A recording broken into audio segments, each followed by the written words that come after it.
क्रांति का इतिहास आप उठा करके देखोगे तो आपको पता चलेगा कि इस देश के ऊपर मर मिटने वाले, बलिदान देने वाले में 85% लोग आर्य समाज के थे, जिन्होंने अपनी जान हथेली पर रख करके इस देश को आजादी दिलाई। जब उन्होंने एक बार कदम आगे बढ़ाया तो पीछे मुड़ करके नहीं देखा। उनका एक ही ध्येय बन गया था कि हमें किसी भी तरह इस देश को आजाद कराना है। आर्य समाज को लोगों ने समझा नहीं। यदि लोग आर्य समाज को समझ जाएंगे तो ऐसी बातें करनी छोड़ देंगे। मैं आप सभी से बहुत सुंदर एक बात कहना चाहूंगी कि जो लोग कहते हैं ना कि आर्य समाज मूर्ति पूजा नहीं करता, आर्य समाज मूर्ति पूजा करता है, लेकिन कौन सी पूजा करता है बताना चाहूंगी कि एक आर्य परिवार की बेटी जिस समय वो विवाह योग्य हो गई तो परिवार वालों को चिंता हुई कि कोई वर ढूंढा जाए, कोई लड़का ढूंढा जाए।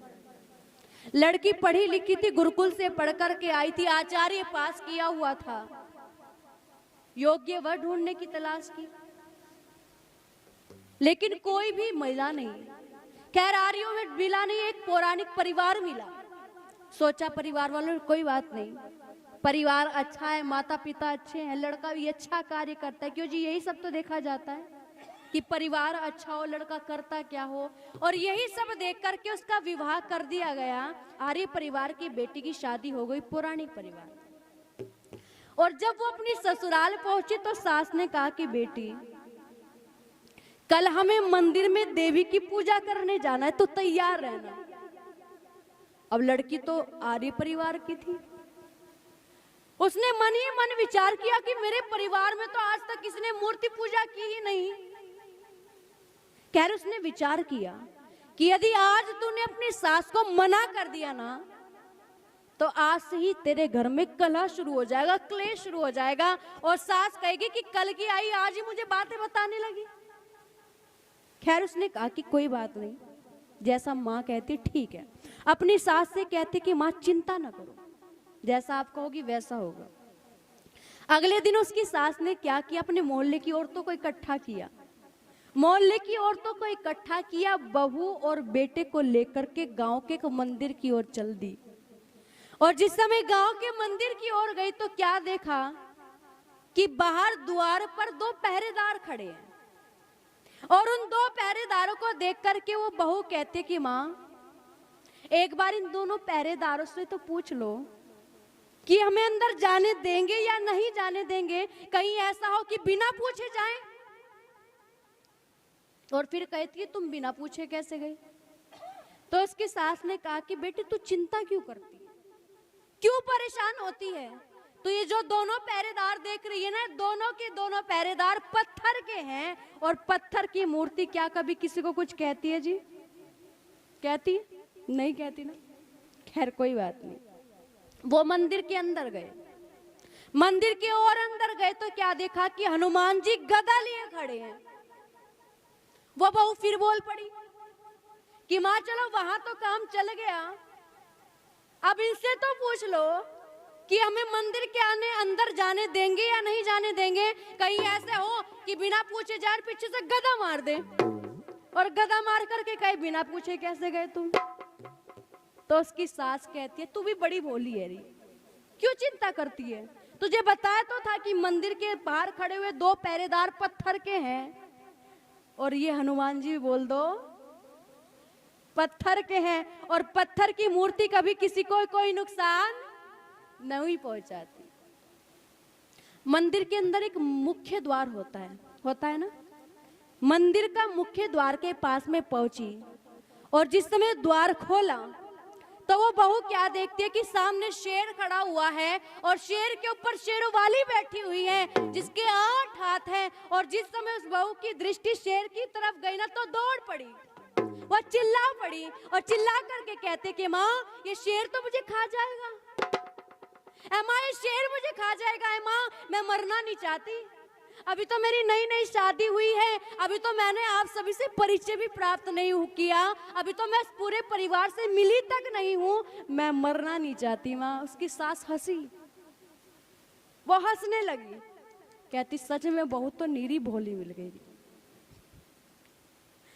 वो कहती कि तू चिंता क्यों करती है, जैसे मंदिर के बाहर 2 पहरेदार पत्थर के थे, मंदिर के अंदर हनुमान जी पत्थर के थे, तो बेटी ऐसे ही है, शेर भी और शेरों वाली भी बोल दो काहे की है, और पत्थर की मूर्ति कभी किसी को कोई नुकसान बोल दो नहीं पहुंचाती। एक बात बताना, क्या वो जानती नहीं थी? क्या वो बहू जानती नहीं थी कि ये पत्थर की है और पत्थर की मूर्ति किसी को कोई नुकसान नहीं पहुंचाती? जानती थी, लेकिन उसे तो अपनी सास का पाखंड दूर करना था। वो कहते कि ना ना माँ, मुझे यकीन नहीं, मैं अंदर ना जाऊं, जाना है तो आप जाओ, आप मूर्ति पूजा करो, मैं जाऊं ना। तो उसकी सास कहती बेटी तू चिंता क्यों करती, मैं हूं ना, ऐसा कर आगे आगे मैं चलती हूँ, पीछे पीछे तू आ जा। अगर शेर आकर के पहले किसी को खाएगा तो मुझे खा लेगा, तुझे तो बाद में ही देखेगा। खैर आगे आगे सास चल दी और पीछे पीछे बहू चल दी। देखो सास गई, सास ने जाकर के शेर के मुंह पर हाथ लगाया, सास ने जाकर के शेर की कमर पर हाथ लगाया और जाकर के पूंछ भी पकड़ ली। क्यों जी, कोई असली शेर होता तो कर लेती क्या? असली शेर होता तो पकड़ लेती क्या? नहीं ना। आपने देखा होगा कि जब गांव में जागरण हुआ करते हैं, होते हैं ना, गांव में, यहाँ भी हुआ होगा कभी, तो जब गांव में जागरण होते हैं तो एक मंडली बुलाई जाती है गाने वाली, और जब वो मंडली गाती है तो क्या गाती है कि ओ जंगल के राजा मेरी मैया को लेकर आजा। और वो एक ही चीज गाते रहते हैं कि ऊपर वाले जय माता की, नीचे वाले जय माता की, दाएं वाले जय माता की, बाएं वाले, और एक ही भजन गाते कि जंगल के राजा मेरी मैया को लेकर आजा। आप विचार करना कि यदि शेरों वाली माता खुश हो जाए कि मेरे भक्त मुझे बड़े मन से पुकार रहे हैं, क्यों ना दर्शन दे दिए जाए। शेरों वाली माँ खुश हो गई और खुश होकर के अपने शेर से कहते कि भाई देख, मुझे तो पड़ गया कोई जरूरी काम, तू जा और जाकर के मेरे भक्तों को दर्शन दे आ। मैं आप सभी से पूछना चाहूंगी, और शेर दौड़ता हुआ वहां पर आ जाए, क्यों जी वहां कोई रुक जाएगा क्या? कोई रुक जाएगा वहां? ना ना, कोई नहीं रुकेगा, सब भाग जाएंगे वहां से। अरे हम तो तब माने जब शेर को देख करके सब के सब वहीं पर बैठे रहे। वही हाल हुआ। मेरे दादाजी ने मुझे एक घटना सुनाई, बिल्कुल सच्ची, मैं आपको भी सुनाती हूँ। मेरे गांव के बराबर में एक गांव पड़ता है, जगजीतपुर का नाम का एक गांव है, हरिद्वार में। तो मेरे दादाजी ने कहा कि निकिता एक कहानी तुम्हें सुनाता हूं। मैंने कहानी क्या? घटना ही है। मैंने कहा सुनाओ। कहते कि वहां पर एक बार जागरण हो रहा था, इन्हीं के समय की बात है। मैंने कहा ठीक है। फिर वो कहते कि उस जागरण में पता है क्या अच्छा हुआ? मैंने कहा बताओ। कहते वहां पर जो पात्र थे ना, वो तैयार होने के लिए कुछ दूर गए हुए थे। जो भी शेर या शेरों वाली या अन्य पात्र जो भी तैयार किए जाते, वो दूर गए हुए थे। फिर दादाजी कहते कि वहां ऐसा हुआ कि उधर तो गाने वाले गा रहे हैं कि जंगल के राजा मेरी मैया को लेकर आजा, जंगल के राजा मेरी मैया को लेकर के आजा। उधर शेरों वाली माता तैयार हो जाती है और एक लड़का शेर की पोशाक पहन करके तैयार होकर के शेरों वाली के अपने ऊपर बिठा करके चल देता है। अब गैप था जितना मैं वहां से आ जाती हूँ, ऐसे रोड पड़ती है, वहां भी रोड पड़ रही थी। जैसे ही वो नकली शेर नकली शेरों वाली को पीठ पर बैठा करके चला और उधर से आवाज लगती है कि जंगल के राजा मेरी मैया को लेकर आजा, तभी लाइट भाग गई। और लाइट के भागते इस गली के जितने भी कुत्ते थे सारे के सारे शेर को सबके सब शेर और शेरों वाली को, शेरों वाली तो किसी तरह अपना पीछा छुड़ा के भाग गई। लेकिन आप सोचो कुत्तों ने शेर का क्या। तो भाई देखो नकली शेरों का तो यही हाल होता है। अब उसकी सास ने क्या किया, उसके ऊपर हाथ लगाया और अपनी बहू से कहती है कि बेटी डरती क्यों है? अब तो मैंने भी छू करके दिखा दिया, तू भी छू करके देख ले, तुझे पता चल जाएगा कि ये नकली है, नहीं तुझे पता चल जाएगा कि कुछ नहीं कहते। तो उसकी बहू ने एक बहुत कमाल की बात कही। उसकी बहू कहती कि माँ, जब मंदिर के अंदर रखे हुए सभी के सभी मूर्तियां पत्थर की हैं, तो तुम मुझसे पत्थर की पूजा क्यों करवाती है? ऐ माँ, मेरी माँ ने मुझे विदाई के समय एक शिक्षा देकर के भेजी थी कि बेटी, तू आर्य परिवार की बेटी है और जिस परिवार में तू जा रही है ना, उस परिवार का आदर मान और सम्मान करना। तेरी सास ही तेरी देवी और तेरे ससुर ही तेरे देवता है। यदि किसी की पूजा कर रही हो तो तन मन से उनकी पूजा कर लेना, और कोई देवी देवता पूजने की जरूरत तुझे नहीं है। समझ गई सास, पढ़ी लिखी सास थी, जल्दी समझ गई, जल्दी पल्ले बात पड़ गई। तो वो बहू से कहती है कि चल बहू, मैं तेरी बात तो समझ गई, तूने जो जो मुझे कहा मैं समझ गई, लेकिन एक बात तो बता, ये जो थाल सजा करके मैं लाई हूं, इस थाल का क्या करूं? उसको वापस भी नहीं ले जा सकती। एक माला रखी हुई थी उस थाल में, उसने माला उठाई और उठा करके अपनी सास के गले में डाल दी। अपनी सास को तिलक किया, दक्षिणा रखी हुई थी, अपनी सास के चरण दबाए, चरण स्पर्श किए और अपनी सास को दक्षिणा। एक रसगुल्ले का डब्बा भी लाई थी, उस रसगुल्ले के डब्बे को खोला, हाथ में रसगुल्ला उठाया और अपनी सास की ओर करके कहती कि मां मुंह खोलो। उसकी सास ने मुंह खोला और वो रसगुल्ला उसने अपनी सास को खिला दिया। अब मुझे अब सब की सब एक उत्तर देना कि जिस सास को अपनी बहू के हाथ से रसगुल्ला खाने को मिले, वो खुश होगी कि नहीं होगी? वो खुश हो गई, फूल करके गुप्पा हो गई। बस कहती है कि बहू मैं तेरी सारी बात समझ गई, और कुछ बात समझ आई हो या ना आई हो, बस मैं एक ही बात तुझसे कहूंगी कि जो तूने अभी अभी ये पूजा की है ना, जो तुरंत तुरंत तूने मेरी पूजा की है, बस यही पूजा तू मेरी रोज कर दिया करना। मुझे कोई देवी देवता पूजवाने की आवश्यकता क्यों? जी सभी यही चाहते हैं ना, यही असली पूजा है। यदि चाहते हो कि परिवार में सुख शांति बनी रहे तो अपने सास ससुर की सेवा करो, अपने दुरानी जिठानी का आदर मान और सम्मान करो, उस परिवार में तुम्हारा आदर मान और सम्मान होगा। और आइए, बहुत सुंदर कवि ने गीत लिखा कि वो आर्य परिवार की बेटी क्या कहती है।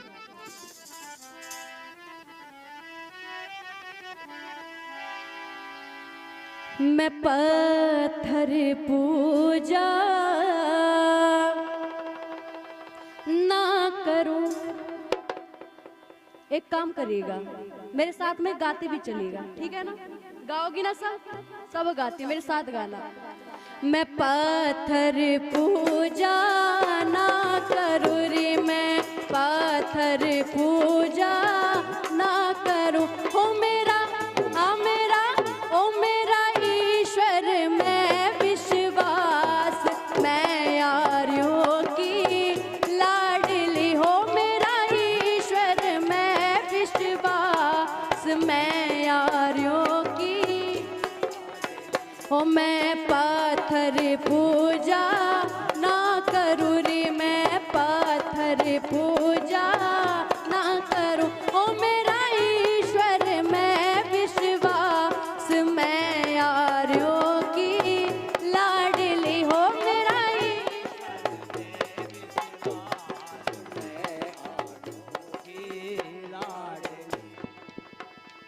और पहली बात क्या कहती है वो बहू अपनी माँ से? जेठ ससुर मेरे देवता रे, वो तो जेठ ससुर मेरे, ओ जेठ ससुर मेरे देवता रे, वो तो जेठ ससुर मेरे।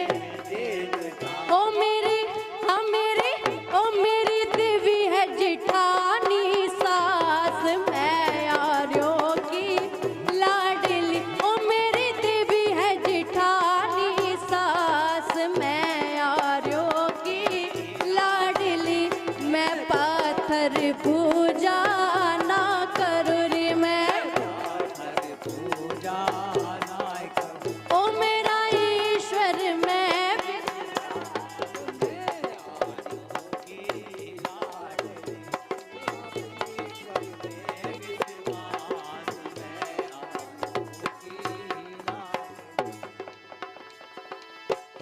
गुरुकुल से पढ़ के आ रही रे, गुरुकुल से पढ़ के गुरुकुल से पढ़ के आ रही रे, गुरुकुल से पढ़ के आ रही। मैंने किया है आचार्य पास, मैं आर्यों की लाडली हो। मैंने किया है आचार्य पास, मैं आर्यों की लाडली। मैं पाथर पूजा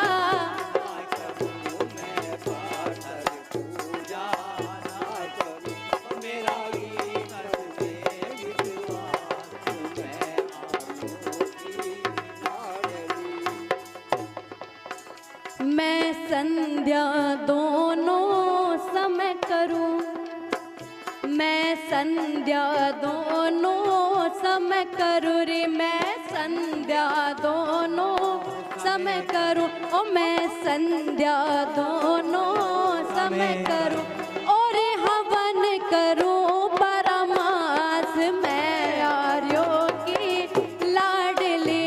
और हवन करूं परमास, मैं आर्यों की लाडली। मैं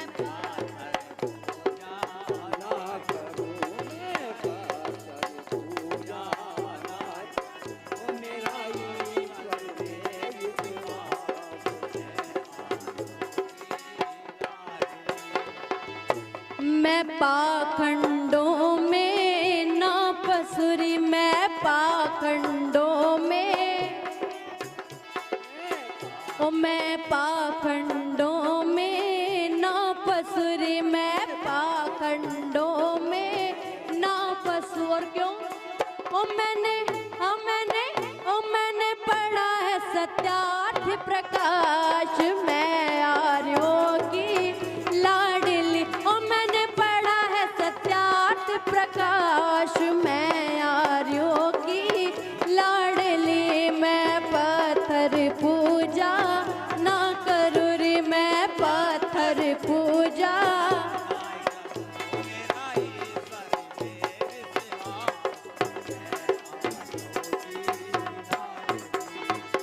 और क्या कहती है वो बहू अपनी सास से?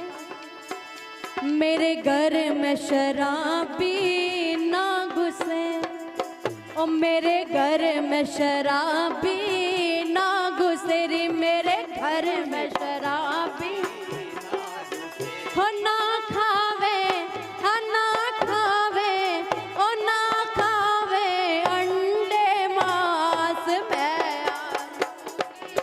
लाडली हो। ना खावे अंडे मांस, मैं आर्यों की लाडली। मैं पत्थर पूजा ना करूं रे, मैं पत्थर पूजा।